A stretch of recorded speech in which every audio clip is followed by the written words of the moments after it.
नमस्कार मंडळी, पूजाच रेसिपी मराठी या कुकिंग चॅनलवरती तुमचं खूप खूप स्वागत आहे। पुढच्या 4 मिनिटांमध्ये आपण पाहणार आहोत कैरीपासूनच्या 3 भन्नाट अशा रेसिपी, ज्या रेसिपी लहानांपासून मोठ्यांपर्यंत सर्वांनाच आवडतील। शेवटची रेसिपी नक्कीच मिस करू नका। पहिली रेसिपी आहे मुरंबा गोळी। लहानपणी शाळेच्या बाहेर भेटणारी चिंच गोळी तर सर्वांनीच खाल्ली असेल। एकदा ही अगदी 4 महिन्यांपर्यंत टिकणारी मुरंबा गोळी ही नक्की ट्राय करा।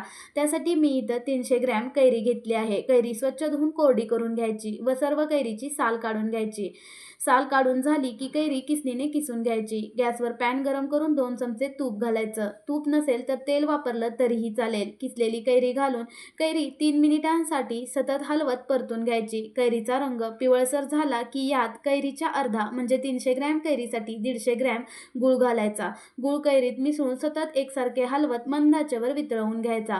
गूळ पूर्णपणे वितळला की यामध्ये 1 चमचा वेलची पूड व थोडंसं जायफळ किसून घालायचं। मिश्रण घट्ट होईपर्यंत मंद आचेवर शिजवून घ्यायचं।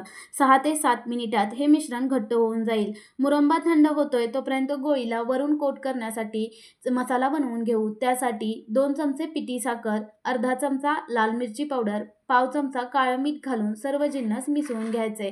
मुरंबा पण पूर्णपणे थंड झाला आहे। आता हाताला तेल किंवा तूप लावून छोट्या गोळ्या बनवून घ्यायच्या व तयार मसाल्यात कोट करायच्या। या गोळ्या फ्रीजमध्ये अगदी 4 महिन्यांपर्यंत टिकतात। हवाबंद डब्यात ठेवा व हव्या तेव्हा एन्जॉय करा। दुसरी रेसिपी आहे गुळांबा, जो चपाती बरोबर एकच नंबर लागतो व अगदी 4 ते 6 महिन्यांपर्यंत टिकतो।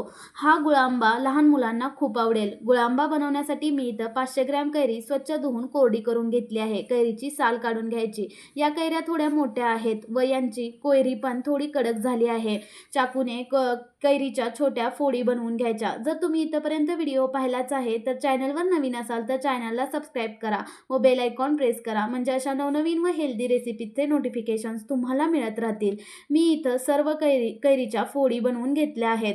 आता कैरीच्या फोडी मऊ होईपर्यंत पाण्यात उकळून काढायच्या। साधारणपणे 5 मिनिटात या फोडी मऊ पडतात।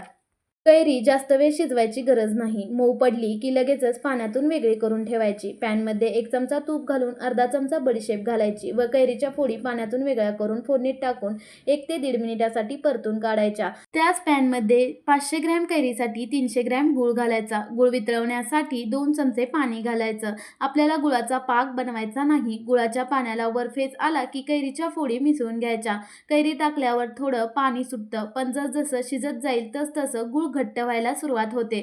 मंद आचेवर घट्ट होईपर्यंत सतत हलवत शिजवून घ्यायचं। हा गुळांबा तुम्ही थंड करून एखाद्या हवाबंद डब्यात भरून जर फ्रीजमध्ये ठेवला तर अगदी 4 ते 6 महिन्यांपर्यंत टिकतो। बनवायला एकदम सोपा व टेस्टला एकदम जबरदस्त आहे। लहान मुलांना सॉसऐवजी हा गुळांबा तुम्ही चपाती बरोबर देऊ शकता। शेवटची रेसिपी आहे होममेड हेल्दी अँड टेस्टी कच्चा मँगो बाईट्स, ज्या पाहता क्षणी खाण्याचा मोह आवरणार नाही। त्यासाठी मी इथं 300 ग्रॅम कैरी स्वच्छ धुवून कोरडी करून घेतली आहे। कैरीची साल काढून घ्यायची। कैरीच्या बारीक फोडी करून घ्यायच्या। कोयचा भाग कट करून काढायचा।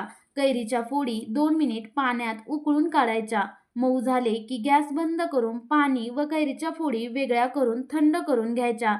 थंड झालेली कैरी मिक्सर जारमध्ये काढून मिक्सरला फाईन अशी पेस्ट बनवून घ्यायची। इथं पाण्याचा वापर करायचा नाही। पॅनमध्ये मिक्सरला फिरवलेल्या कैरीचा पल्प व कैरीच्या अर्धी साखर म्हणजे 300 ग्रॅम कैरीसाठी 150 ग्रॅम साखर घालून मिक्स करायची। साखर वितळली की 1 चमचा भाजलेली जिऱ्याची पूड, अर्धा चमचा काळी मिरी पूड, अर्धा चमचा काळं मीठ, अर्धा चमचा मीठ, 1 चमचा चिली फ्लेक्स व 1 चुटकी खायचा हिरवा रंग घालायचा। हिरवा रंग ऑप्शनल आहे। मिश्रण पूर्ण घट्ट पर्यंत शिजवून घ्यायचं व पूर्णपणे थंड झालं की हाताला तेल किंवा तूप लावून छोट्या गोळ्या बनवून घ्यायच्या। या बाईट्स पण तुम्ही अगदी महिनाभर फ्रीजमध्ये स्टोअर करून ठेवू शकता। कैरीपासूनच्या या झटपट 3ही रेसिपी तुम्हाला कशा वाटल्या कमेंटमध्ये नक्की कळवा। भेटू पुन्हा नवीन रेसिपी सोबत।